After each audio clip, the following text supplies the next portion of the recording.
Inspiration. There is someone you want to be like. There is someone you inspire yourself to be like. I know how it is. You want to be like Cristiano Ronaldo. You want to be like that pop star. You want to be like that millionaire, like that influencer. I know how it is, but sometimes for some people it's simpler. I want to be like my father, my master, my teacher. There is someone you look up to, someone you look with admiration, someone you want to have certain trait. But is there anyone that you want to be 100% like in every area? Is there? We are talking about the ultimate model in life. Who is a person? Let's talk about each area, each category of life, and how that person is simply crazy good. Let us talk about identity and purpose, knowing who you are, knowing your exact value, and knowing how much you are worth in this world, and the fact that no one is above you and no one is under you. You have no authority to discriminate anyone. You have no legal right to do that. At the same time, you have no right to be arrogant, because even though in one area you may be superior to another person, that other person will probably be superior to you in another. So think about that in a moment. That is very important, knowing who you are and knowing who the others are. That's very basic. But now we have short-term versus long-term goals. But the thing here is, when you have a long-term goal, you'll probably have to sacrifice some of your short-term comfort. Maybe instead of doom scrolling, you'll simply go and work on the thing you want to succeed at. If it's your relationship, then your relationship. If it's your work, your work. If it's your business, your business. If it's gym, the gym. You have to do some sacrifices, but sometimes we don't do all the necessary sacrifices. That is where we have someone we can follow. A person who has, in every time the person could, right time, sacrifice the short-term comfort for long-term vision. Now, living with mission instead of drifting is another important thing. You have a mission, you have a purpose, and you follow it, you go towards it. You don't drift, you don't distract yourself. You are focused. That's something many people have to learn. They start one thing and never finish. And then when they are doing something, when they are working towards a goal, they distract themselves. They distract themselves, and then for a certain time, they make no progress. And even worse, they make backwards progress. I would say like that. They grow even worse than before. And tied to identity and purpose, there is also more in the identity side, not caring much about what other people think, in a good sense, because you have to care about what the important people think about you, like your mother, the good people around you. You have to. And even if you don't admit yourself, you do care about even what people you don't know think about you. You do care about, because you want to be well seen, you want to have a good reputation. So don't come with that. But you don't seek validation. That's not something you seek, because you have validation in yourself. That's what I mean by not caring.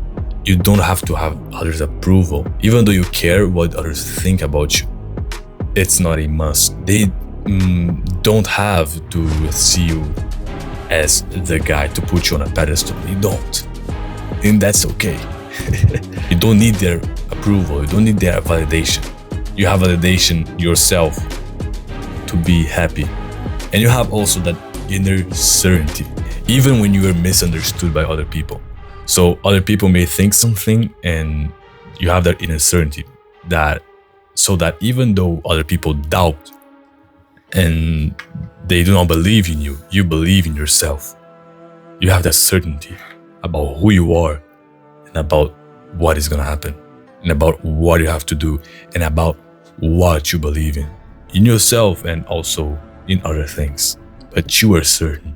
So in real life scenarios, that could be, you know where you're heading in your career and in your life, and you work towards it, and you are focused, and at the same time everything that happens, it doesn't affect your identity, because your identity is like a rock. It's like a huge fortress that cannot be taken down. So you know what you're doing, you are intentional, and at the same time, you know your purpose and you go towards it without distracting yourself. Relationships and social intelligence. You know what people to choose as your friends. You know how to choose the people you walk around with. You also know how to engage in conversations, how to start a conversation, how to stop a conversation, when to stay, when to go away. You know when you should be with people and when you should be alone, to think and also to do everything. You also know when to listen and when to speak, and you know when to answer and when to ask a question and when to be silent. So you know how to act socially. And something very important, you know how to balance compassion and sympathy with boundaries. You know when to set them and how to set them. Now you are humble and you have the ability to master your ego. Yes, your ego.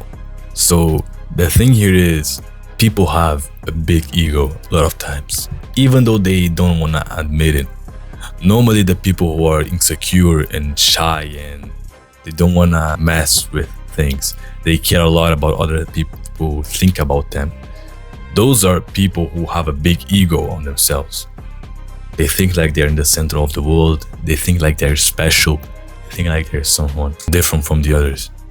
And you are someone different from the others, but you're still a human. And there is also the other side of the spectrum, where you see people bragging about what they've done, what they've achieved, about themselves, being arrogant, having a high pride. Ego has a lot to do with pride. So there is a big thing about being humble and showing respect to other people.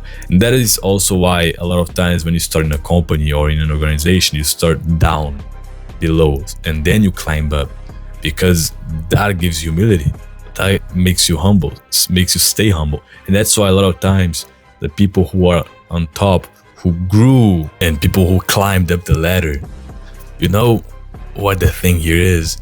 They stay humble because they know what it is like. That's for a lot of guys, that's not for everyone, of course, but that's a way life teaches you to be humble. You experience the lows and then you are on the highs.